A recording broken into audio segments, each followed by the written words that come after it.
Get ready to learn how to elevate your communication skills and lead with clarity so you can inspire and create meaningful change. Welcome to WSA TV Women Premier Show. Today, I have Carrie Gallant here to help you step into your authentic leadership. And hi, Carrie. Hi, Laura. Thank you so much for having me. I'm Carrie Gallant, and you can find me online at gallantleader.com. I'm calling in from British Columbia today, and I'm an author and strategic advisor and executive coach, primarily for women. I'm so excited you're here, Carrie, because we have this great topic of authentic leadership, and I know you're passionate about that. So I wanted to jump right in and give people what we promised, like how can people elevate their Mm. skills, their communication, and get more clarity and develop their authentic leadership? Yeah, great question. Thank you, Laura. I mean, really, it all starts with self-awareness. It's one of the hallmarks of emotional intelligence, and it's key for authentic leadership is we need to know ourselves. And so I've used multiple tools to help my clients do that, and I'm really leaning into using human design as one of my primary tools right now because it really helps with those edges of self-awareness that we might not be aware of that are in our blind spots. And it really, then we can really focus in on where those areas where you can leverage, where you can improve communication, for example, lean into your strengths. I mean, look, everybody's different, right? And so that idea about being authentic is being true to you. And when you say being true to you, how would someone, we might think, well, this is true to me. How would someone identify if they're really not being true to Mm. themselves? Great question again. Like I think this is where sometimes we see a lot of overwhelm and burnout. And for some people, that's coming from them being out of authenticity. So the misalignment with who they're really designed to be and the strengths that they bring to bear. And so often I've talked about this before is it's almost like at Halloween, we sometimes wear a mask if we're going to wear a costume. And I hear this a lot from leaders. So maybe this is something, see if this is relevant for you or maybe some of the listeners is how sometimes we might feel like we have to wear a mask to fit in, or we have to be something we don't feel 100% comfortable with, or just natural with. And so, really, we're talking about peeling away the layers of those masks to uncover where is the true leader underneath all of that. And then we can bring her forward or him and really leverage and lean into those individual strengths. Yeah, I really feel like sometimes there's so many people's voices in our heads, including culture, and we Yes. very hard on ourselves. And Hmm. sometimes I know for myself, we're hard on ourselves when we Yeah, think that and we're dissing our innate nature, because it's absolutely. not what culture says we should be. We shouldn't multitask, but that's in my authentic nature to multitask, right? And then all Yeah. of a sudden I'm beating myself up for doing that. Hmm. And then I'm ignoring my authentic nature, right? There's these Hmm. conflicts. Have you come across that? Oh, many times. And in fact, a lot of people think that this is about imposter syndrome, and people will feel like an imposter or have what really they're imposter feelings. It's not truly a syndrome in the psychological world. Um, and this can be a place where we might think, oh, I can't be this way, or I wasn't raised this way, or I don't belong, or I'm the only one of a particular group in this scenario. And so, how do I be myself when I'm surrounded by people who don't look like me or sound like me? And so that can be a place where we really want to dig in and think, okay, well, let's really look at where are you really strong? Where is your true strengths? Because you're right, that doubting voice or that nattering voice, whether it's cultural biases that we've internalized. Look, we're all in the same cultural soup overall as in the world, right? But when we take in different messages, and so unpacking some of that can be a real place of opening to step forward and through and make that impact or meaningful change that if you're a leader, you truly want to make because we all want something. Yeah, and as a leader, especially a woman leader, you feel like all eyes are on you, and Mhm. being authentic may not, you don't have like the confidence in that. Mm. What advice would you give to build the confidence? Like, yeah, it may have felt like it's not okay to be who you are, but how do you bridge that gap to getting Mm. to it's more than okay and it's going to empower you as a leader? Yeah. These are multiple layered questions in the sense that um, leadership is a journey. Our life is a journey, really, truly. And every piece of information that we can learn about ourselves and what we truly bring, what we authentically bring, and then look for how to bring that forward. And so sometimes when I was just working with a client the other day, and one of her struggles was that she knows from her own self or had the feeling that she needed to build in a certain amount of rest and breaks during the day. But, she was competing with those cultural voices, right? Here in North America, in the Western world in particular, it's like go, go, go, productivity, productivity.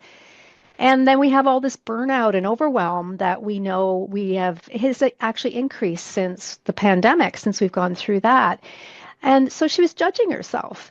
But when we uncovered through her human design blueprint in particular that for her type, for her, she actually needs to activate boundaries.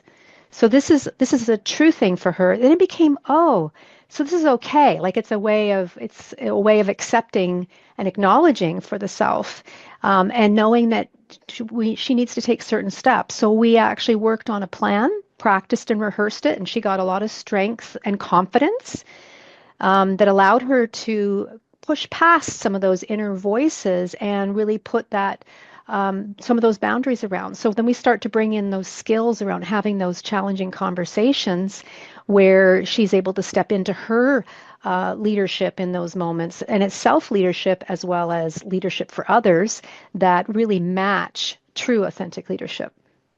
Yeah, there's really nothing like modeling and Yeah. practicing. Well, first practicing and repetition to Mm, change the pattern, and then you wind up modeling it for other leaders. absolutely.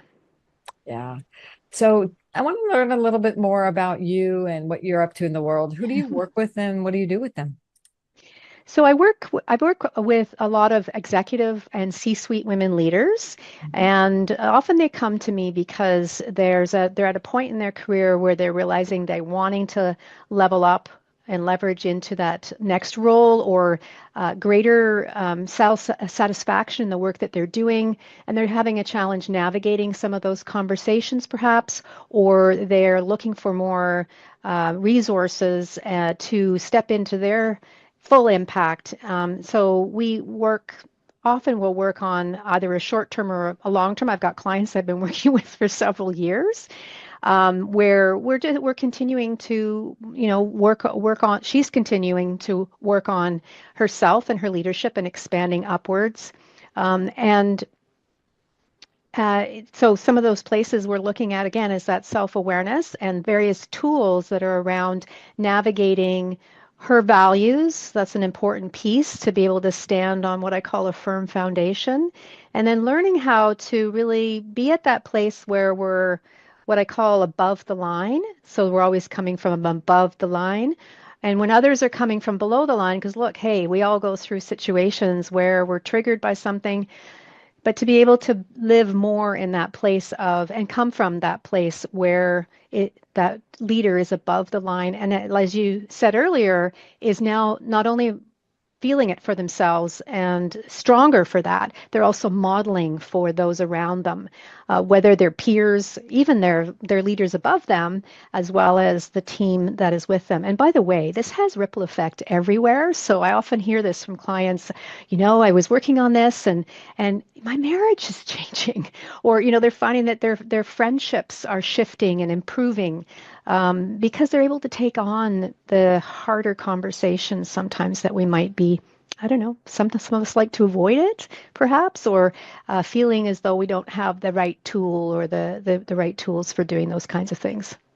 I love how your work helps on all levels. You Mm, improve yourself, you gain that self-awareness, you start actively working to mm, live into who you are authentically are, and it mushrooms out into the world. So tell us a story, maybe a quick story about how you came to this work.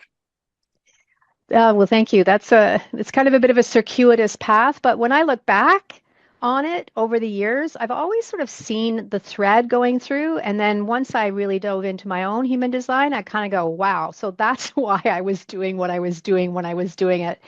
So I started out my career as a lawyer, and when I was hired, I actually started out my legal career as a mediator at the Ontario Pay Equity Commission. So I was like in over the moon at being able to help people and especially women. We were talking about the pay gap, right? The pay equity gap, and I was excited to be part of that. And when I started, I realized not too long afterwards that myself and a couple other women that were hired at the same time, we were all paid quite a bit less than the guy who was hired at the same time as us. Now, the good news is we found that out and we were able to get retroactive adjustments after. That's its own story. But the point I always think about in terms of for women going forward, it didn't occur to any of us women to negotiate for more because we got a version of that's the best we can do. And so it didn't occur to us, but it did occur to him. Okay. So this was the beginning for me of the work that I started doing. I was doing work for advancing women's equality, which has always been a passion for me. And this continues to be part of the thread that informs me. But along the way, when I was doing that career, I was helping parties to negotiate, I was helping them to resolve differences. And so my interest from my psychology degree, which predates my law degree, was really around that human behavior piece, Laura. And it kind of expanded from there. I kind of knew as I was getting into my practice world that the traditional litigator role, where I thought that's what I wanted to be when I went to law school, as so many do, and I realized it's not quite what I wanted. And so, as a mediator, that being able to bring people together was a much better suit for me.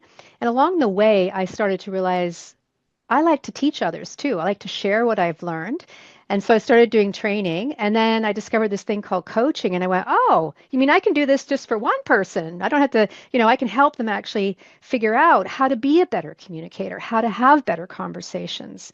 And so that's what led me into coaching.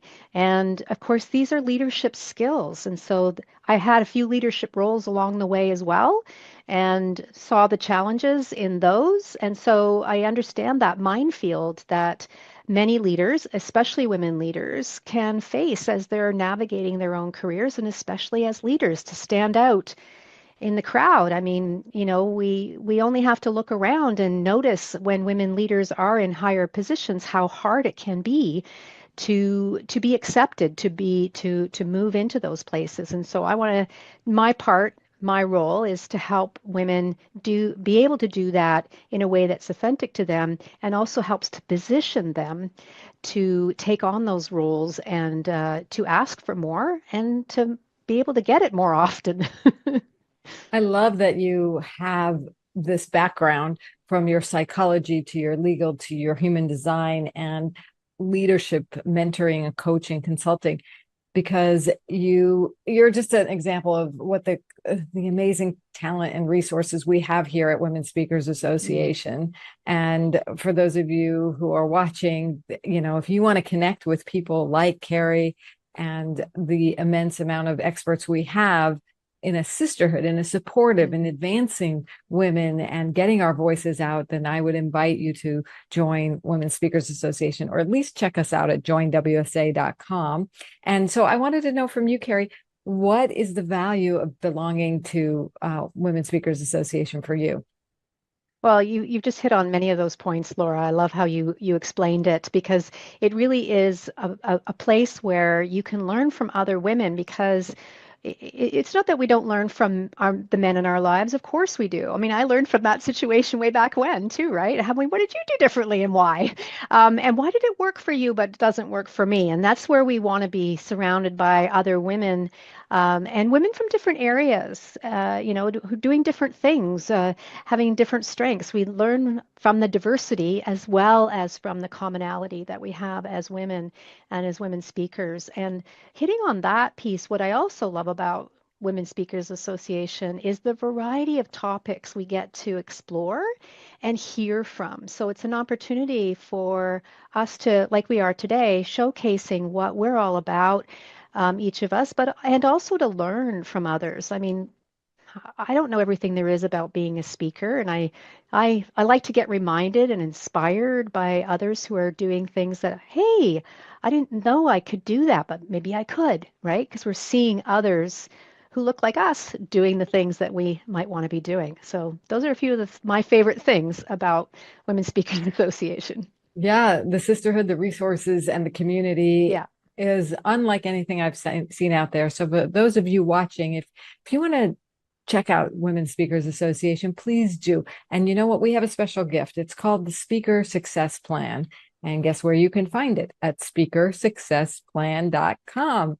And that'll get you on our mailing list. It'll give you the plan, the blueprint that we have to guide you on a speaking path. But like you were saying, Carrie, we're not just about speakers, we're about women leaders who have a message. And if you're in an organization or you have your own business, you have a family, you're in your community, and you have this passion to make a difference, then join our tribe.